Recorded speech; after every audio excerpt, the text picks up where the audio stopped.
In this video, I'm going to give you 7 unconventional tips and tricks that you can implement starting tomorrow to enhance your creativity and become a better designer. These are not things like go learn design better or go to school. These are actual techniques that I use on a daily basis to make myself a better creative professional. But before we get to those 7 techniques, let's roll that intro.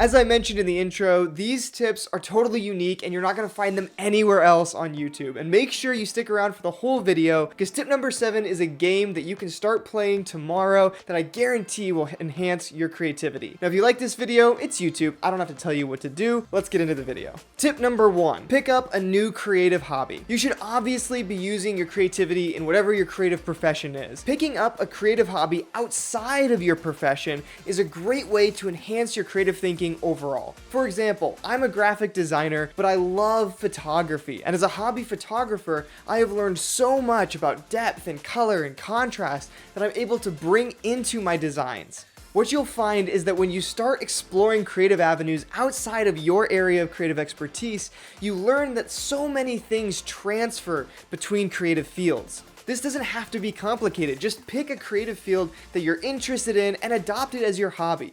If you're a designer, maybe you want to take up painting or photography, videography, fashion design. It could even be something as simple as crocheting.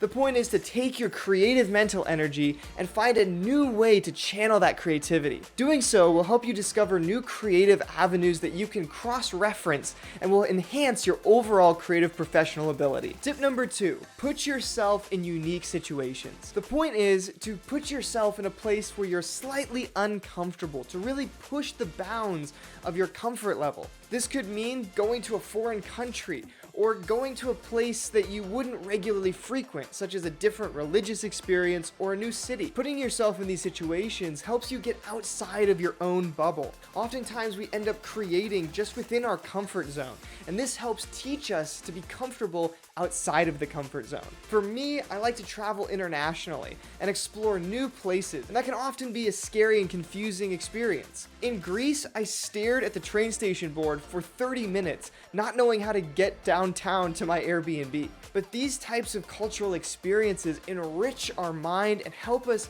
find new creative connection. Remember, creativity is all about drawing different inferences from the experiences that you've had. So having a wide range of experiences to pull from enhances our creativity. Maybe for you, this is trying a new task or new activity once a month that you're not comfortable with. Whatever it is for you, find a way to push yourself outside of your comfort zone on a regular basis. Tip number 3, offer to help other creatives outside of your area of creative expertise.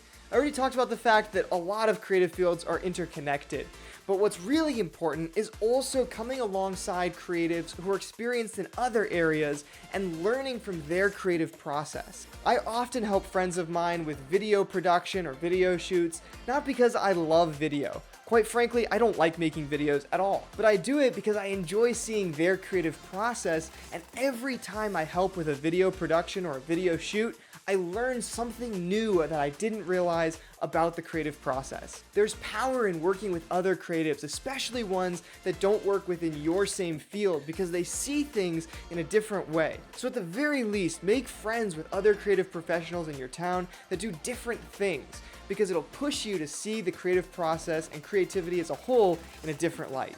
Tip number 4, teach your trade. One of the best tips that I can give creatives is to teach creativity. Teach your type of creativity, whether that's design, branding, website, photos, or video. This is why I create YouTube videos. For you, it might be teaching at a local university, or if you're not a people person or a presenter, maybe that's writing a weekly blog or a monthly blog. If you're not as confident in your ability to teach lots of people, maybe you want to find one person, such as a student, that you can mentor.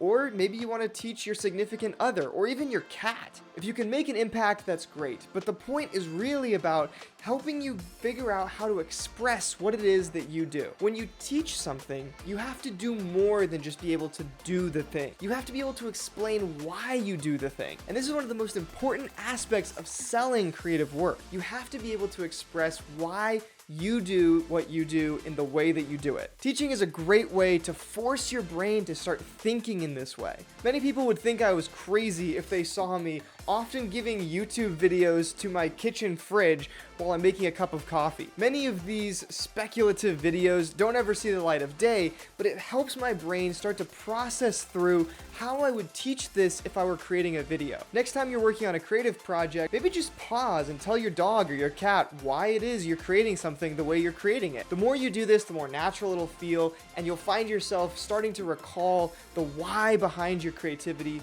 way more often. Tip number 5, learn how to put yourself in a creative flow state on command. A flow state is a mental state of peak performance. You'll find heightened creativity in this state.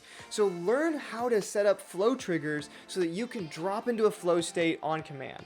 Working on large creative processes in a flow state will greatly enhance your creativity. For me, this is blocking out all notifications, putting on my noise canceling headphones, and getting a pour of my favorite whiskey. If I can do that, I can usually drop into an instant flow state where I lose track of all time. And when I come out the other side, I don't even know where the design came from that's in front of me, because it just felt like it came out of me in that focused state. If you want more on this, there's lots of resources available at flowresearchcollective.com, linked right there. Tip number 6, listen to music that fits the mood of what you're trying to create. Something that I've found incredibly helpful throughout the years is listening to the right type of music when I'm creating something. If you're trying to create something that's super futuristic, listen to some cyberpunk music or some sort of sci-fi inspired soundtrack. If you're trying to create something that's calming, listen to acoustical music. Music has a profound effect on our psychology and our brain state. So when you listen to music